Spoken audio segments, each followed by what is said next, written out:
আসসালামু আলাইকুম ওয়া রাহমাতুল্লাহি ওয়া বারাকাতুহু। প্রিয় দর্শক, আমন্ত্রণ সবাইকে বাংলা ভিশনের পর্দায়। আপনারা দেখছেন আপনাদের প্রিয় অনুষ্ঠান উত্তরা ব্যাংক পিএলসি ইসলামে ব্যবসা বাণিজ্য, powered by Bikrampur steel limited.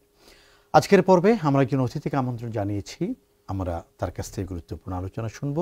আসুন তার সাথে পরিচিত হই। আলোচনা করার জন্য আমাদের সাথে উপস্থিত রয়েছেন হযরত শাহজালাল আন্তর্জাতিক বিমানবন্দর কেন্দ্রীয় জামে মসজিদের সম্মানিত খতিব, বিশিষ্ট ইসলামী চিন্তাবিদ, হাদিস বিশারদ মাওলানা শায়েখ আখতারুজ্জামান। আসসালামু আলাইকুম ওয়া রাহমাতুল্লাহ। ওয়ালাইকুম আসসালাম ওয়া রাহমাতুল্লাহ। মোহতারাম, কেমন আছেন? আলহামদুলিল্লাহ। আপনাকে রমাদানুল কারীমের শুভেচ্ছা জানাচ্ছি। আপনাকেও শুভেচ্ছা জানাচ্ছি এবং সমস্ত দর্শকদেরকেও রমজানের শুভেচ্ছা জানাচ্ছি। আলহামদুলিল্লাহ। প্রিয় দর্শক, ইসলামে ব্যবসা বাণিজ্য, ব্যবসা বাণিজ্যের সাথে ইসলামের আসলে কি সম্পর্ক? নিঃসন্দেহে ব্যবসা বাণিজ্য এটি ইবাদতের বিষয়। ব্যবসা বাণিজ্য এটি উম্মার জন্য গুরুত্বপূর্ণ বিষয়। ব্যবসা বাণিজ্য মুমিনের জীবনের সাথে ওতপ্রোত একটি বিষয়। নবী করিম সাল্লাল্লাহু আলাইহি ওয়াসাল্লাম তিনি একজন ব্যবসায়ী ছিলেন। নবুয়তের আগে রাসূলুল্লাহ সাল্লাল্লাহু আলাইহি ওয়াসাল্লাম হযরত খাদিজার সাথে ব্যবসা করেছেন। নবীজির শ্রম ছিল, আম্মাজান খাদিজার অর্থ ছিল। সাহাবায়ে কেরাম ব্যবসায়ী ছিলেন।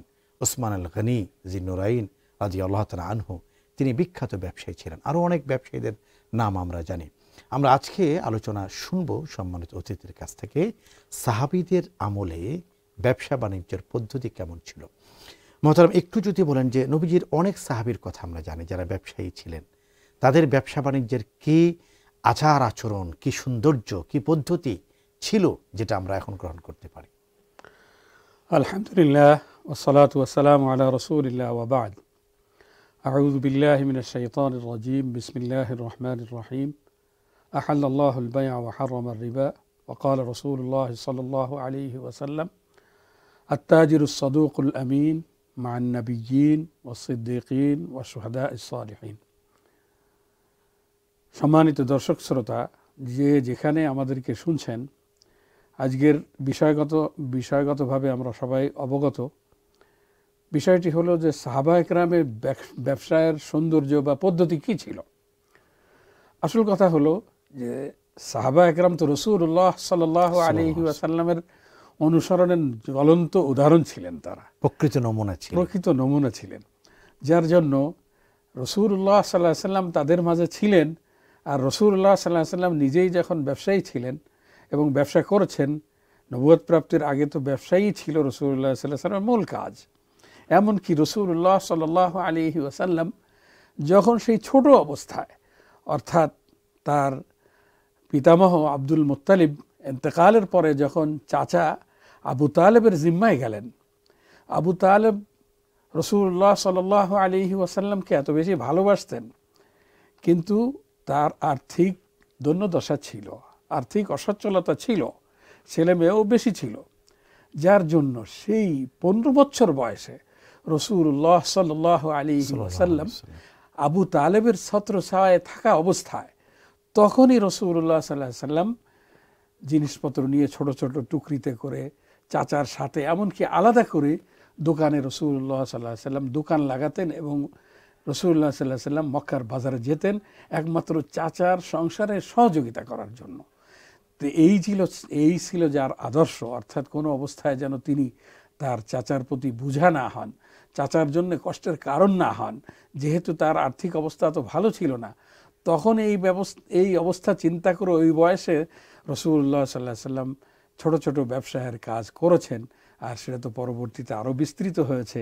তাহলে রাসূলুল্লাহ সাল্লাল্লাহু আলাইহি ওয়াসাল্লামের সাহাবায়ে কেরাম যারা সেই 40 বছর বয়স পর্যন্ত রাসূলুল্লাহ সাল্লাল্লাহু আলাইহি ওয়াসাল্লামকে দেখেছেন, তার আমানতদারি দেখেছেন, তার বিশ্বস্ততা দেখেছেন, তার ব্যবসায়ের কার্যক্রম দেখেছেন, তারা অবশ্যই রাসূলুল্লাহ সাল্লাল্লাহু আলাইহি ওয়াসাল্লামের ওই হাদিস দেখে তো উৎসাহিত হয়েছেন যে সত্যবাদী ব্যবসায়ী এবং আমানতদার ব্যবসায়ী, এই যে দুটি গুণ, একটা হলো ব্যবসায়ের ভিতরে সত্যবাদিতা আর একটা হলো আমানতদারি, এই দুটি গুণ যে ব্যবসায়ীর ভিতরে থাকবে সে আল্লাহ তাআলা তাকে অনেক বড় মর্যাদা দান করবেন। সেটা কি? মা সিদ্দিকিন ওয়া শুহাদা'is সালিহিন। যদি সে এই দুটি গুণ বজায় রেখে ব্যবসা করতে পারে, তাহলে আবু বকর সিদ্দিক রাদিয়াল্লাহু তাআলা আনহুর মতো যারা, তাদের সাথে তার হাসর হবে, এবং শহীদ যারা তাদের সাথে তার হাসর হবে। তো ব্যবসায়ীর এই যে মর্যাদা, এটা রাসূলুল্লাহ সাল্লাল্লাহু আলাইহি ওয়াসাল্লাম নির্ধারণ করে দিয়েছেন এবং রাসূলুল্লাহ সাল্লাল্লাহু আলাইহি ওয়াসাল্লাম নিজে ব্যবসায়ের পদ্ধতির ভিতরে যে মৌলিক গুণের কথা বলেছেন, আমানতদারিতা এবং সত্যবাদিতা, সেটা সাহাবা একরাম অক্ষরে অক্ষরে, এমনকি আমরা যদি সাহাবা একরামের জীবনী দেখি তাহলে হযরত আবু বকর নিজেও ব্যবসায়ী ছিলেন, হযরত ওমরও ব্যবসায়ী আমি ছিলেন। এই জায়গাটা একটু আসতে চাই, যেটা আপনি বলছিলেন যে সত্যবাদী ব্যবসায়ী। অনেকে বলেন যে আসলে ব্যবসায় থাকলে সত্য কথা বলা যায় না, মানে ওনারা একটা কজ দেখাতে চান যে আসলে এখন সত্যি কথা বলে ব্যবসা করাটা সম্ভব হচ্ছে না, কারণ গ্রাহক সত্যি কথা বিশ্বাস করতে চায় না। আমি এই জায়গাটা থেকে আসবো মাওলানা আখতারুজ্জামান, ছোট্ট একটি বিরতি পেরিয়ে। প্রিয় দর্শক, দেখছেন বাংলা ভিশনের পর্দায় আপনাদের প্রিয় অনুষ্ঠান উত্তরা ব্যাংক পিএলসি ইসলামে ব্যবসা বাণিজ্য, powered by Bikrampur steel limited. অনুষ্ঠানের এ পর্যায়ে নিচ্ছি ছোট্ট একটি বিরতি, একটু পরে ফিরছি। দর্শক, বিরতি পেরিয়ে আবার আমন্ত্রণ। দেখছেন উত্তরা ব্যাংক পিএলসি ইসলামে ব্যবসা বাণিজ্য, powered by Bikrampur steel limited. আলোচনা করছি ইসলামে ব্যবসা বাণিজ্যের গুরুত্ব এবং সাহাবায়ে কেরাম রাদিয়াল্লাহু তাআলা আনহুম আজমাইন তারা কেমন ব্যবসায়ী ছিলেন। সাথে আছেন মুফতি শায়েখ আখতারুজ্জামান। মহতারাম, বিরতিতে যাবার আগে আপনি একটি চমৎকার কথা বলেছিলেন যে ব্যবসায়ের ক্ষেত্রে একটি মৌলিক গুণ হলো সত্যবাদিতা। আমরা দেখি অনেকে বলে থাকেন যে সত্য কথা বলা যায় না, সত্য কথা বললে গ্রাহক বিশ্বাস করতে চায় না, সত্য বা সৎ পথে থেকে ব্যবসা করা এখন যায় না। আসলে এই ক্ষেত্রে শরিয়ার সমাধানটা কি? শরিয়ার সমাধান একটাই, শরিয়ার সমাধান এটাই যে শরিয়ার যে পদ্ধতিতে আপনাকে ব্যবসা করতে বলেছেন আপনি সেই পদ্ধতিতেই আগাবেন। আর ব্যবসায়ের মূল নীতি আপনাকে যদি ঠিক রাখেন তাহলে অবশ্যই অবশ্যই লাভ। আজকাল আমরা মনে করি যে লভ্যাংশ যত বেশি হবে তত আমার বেশি সুবিধা হবে, কিন্তু আসল কথা হলো লাভের ভিতরে যদি বরকত না থাকে তাহলে কোনো অবস্থায় যতই লাভ আপনি করুন না কেন, আপনাকে ইসলাম অনুমতি দিয়েছে, আপনি 50 টাকার মালে 100 টাকার ব্যবসা করার অনুমতি আপনাকে দিয়েছে, কিন্তু সেটা কোনো অবস্থায় অন্যকে জিম্মি করে নয়, অন্যর সাথে ধোঁকাবাজি করে নয়, অন্যকে না ঠকিয়ে। এবং সেই ঠকানোটা আমরা দেখতে পারি যে অনেক সময় মিথ্যার মাধ্যমে হয় আর আমানতদারিতা রক্ষা না করার মাধ্যমে হয়, বিশেষ করে খেয়ানতের মাধ্যমে হয়। এই জন্য রাসূলুল্লাহ সাল্লাল্লাহু আলাইহি ওয়াসাল্লাম এই দুটি মূলনীতি অত্যন্ত কঠোরভাবে পালন যিনি করবেন তার জন্য রাসূলুল্লাহ সাল্লাল্লাহু আলাইহি ওয়াসাল্লাম এই ভবিষ্যৎবাণী করেছেন। আর অবশ্যই অবশ্যই আমরা যতই ব্যবসা করি, যতই আমরা মানুষকে যদি ঠকিয়ে বা মানুষের সাথে মিথ্যার আশ্রয় নিয়ে আমরা ব্যবসায় লাভবান হই, সেই লাভ ক্ষণস্থায়ী, সেই লাভ স্থায়ী হবে না, সেই লাভের ভিতরে বারাকা হবে না। আর যদি বারাকা না আসে তাহলে আপনি যতই লাভবান হন না কেন। আর এই যে একটা আপনি প্রশ্ন উত্থাপন করলেন যে মানুষের ভিতরে এই ধরনের একটা সামাজিক অবস্থা তৈরি হয়েছে, তারা সত্য বললে বিশ্বাস করতে চায় না। আসল কথা হলো যে সমস্ত মানুষের অবস্থা যা তার জন্য এই পরিস্থিতি তৈরি হয়েছে। আজকে যদি সমস্ত ব্যবসায়ী ভাইয়েরা সত্যের উপরে থাকে, একই নীতিমালার উপরে তারা ব্যবসা করেন, এখন আমরা অন্য দেশ যখন দেখি, বিশেষ করে আমরা বিভিন্ন আরব দেশ দেখি, এমনকি অমুসলিম কান্ট্রিও দেখি, বিভিন্ন পূজা পর্বতের সময় বা তাদের বিভিন্ন আনুষ্ঠানিকতার সময়, এমনকি বড়দিনের সময় তাদেরকে দেখা যায় যে তারা বিভিন্ন ধরনের ছাড় দেন, বিভিন্ন ধরনের সুযোগ সুবিধা দেন। অমুসলিম কান্ট্রিতে আমরা একটা দেখতে পাই, এমনকি কিছু আরব দেশেও আমরা দেখতে পাই বিভিন্নভাবে মার্কেটে ছাড় দেওয়া হয়। কিন্তু আমরা আমাদের দেশে আসলে, আমরা দেশের মার্কেটের দিকে তাকালে দেখা যায় যে ক্রাইসিস তৈরি হয়। অর্থাৎ কদিন আগে আমাদের মাননীয় বাণিজ্য উপদেষ্টা তিনি বললেন যে তেলের সরবরাহ অনেক বেশি এবং যা যা প্রয়োজন সব এলসি খোলার ব্যবস্থা করা হয়েছে, তারপরেও আমরা সয়াবিন তেল মার্কেটে পাচ্ছি না।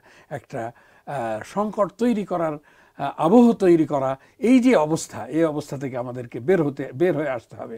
এমনকি আমি গত পরশুদিনের পত্রিকায় দেখলাম যে ছোলা যত পরিমাণ দরকার তার চেয়ে বেশি পরিমাণ আমদানি করা হয়েছে বাংলাদেশের মার্কেটের জন্য, কিন্তু কিছু কিছু লোকেরা কতিপয় লোকেরা এগুলোকে তারা স্টক করে রাখছে, মার্কেটে যতটা প্রয়োজন ততটা ছাড়ছে না, যার জন্য কেজিতে 10 টাকা 20 টাকা দাম বেড়ে যাচ্ছে।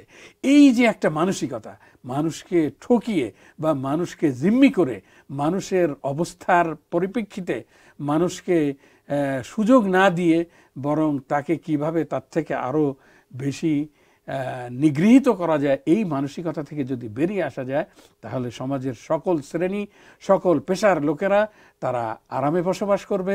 রমজান মাস আমাদের জন্য সুন্দর একটা আবহ তৈরি করবে। কিন্তু আমরা দেখতে পাই রমজান আসলে বিভিন্ন ধরনের সংকট আমরা দেখতে পাই, আর অনেক ক্ষেত্রে যা পরবর্তীতে প্রমাণিত হয় যে এই সংকটগুলো কারণ নিজস্ব তৈরি করা। তো আসল কথা হলো যে আমরা আল্লাহ তাআলার কাছে আমাদের এই সমস্ত কাজের জন্য জবাবদিহিতা করতে হবে। সেই জবাবদিহিতার অভাব আমাদের ভিতরে অনেক বেশি কাজ করছে। এবং রাসূলুল্লাহ সাল্লাল্লাহু আলাইহি ওয়াসাল্লামের সাহাবায়ে কেরামের যে নীতি, অনুসৃত নীতি, অর্থাৎ রসুলের নীতি তারা অবলম্বন করেছেন। আমি বড় বড় সাহাবায়ে কেরামের কথা বললাম, হযরত ওসমান রাদিয়াল্লাহু তাআলা আনহু, হযরত ওমর রাদিয়াল্লাহু তাআলা আনহু, হযরত আবু বকর রাদিয়াল্লাহু তাআলা আনহু, হযরত আব্দুর রহমান ইবনে আউফ রাদিয়াল্লাহু তাআলা আনহু, হযরত ওসমান রাদিয়াল্লাহু তাআলা আনহুর ব্যবসার ভিতরে উনি নিয়মিত ব্যবসায়ী ছিলেন। একটি বিষয় হলো যে সাহাবায়ে কেরাম কিন্তু ব্যবসায়ী ছিলেন এবং সেই ব্যবসার মূল বিষয় ছিল মানুষের কল্যাণ করা এবং আল্লাহর সন্তুষ্টি অর্জন করা। শেখ আখতারুজ্জামান, আপনাকে অনেক শুকরিয়া জানাচ্ছি। ইনশাআল্লাহ তাআলা অন্য কখনো কোনো সময় সুযোগ হলে আবারও আপনার কাছ থেকে আলোচনা শুনব। প্রিয় দর্শক, এতক্ষণ পর্যন্ত বাংলা ভিশনের পর্দায় আপনারা দেখলেন আপনাদের প্রিয় অনুষ্ঠান উত্তরা ব্যাংক পিএলসি ইসলামে ব্যবসা বাণিজ্য, powered by Bikrampur steel limited. আজ এ পর্যন্ত। ইনশাআল্লাহ তাআলা আগামীকাল দেখা হবে একই অনুষ্ঠানে, একই চ্যানেলে, নতুন কোনো অতিথির সাথে। আসসালামু আলাইকুম ওয়া রাহমাতুল্লাহি ওয়া বারাকাতুহু।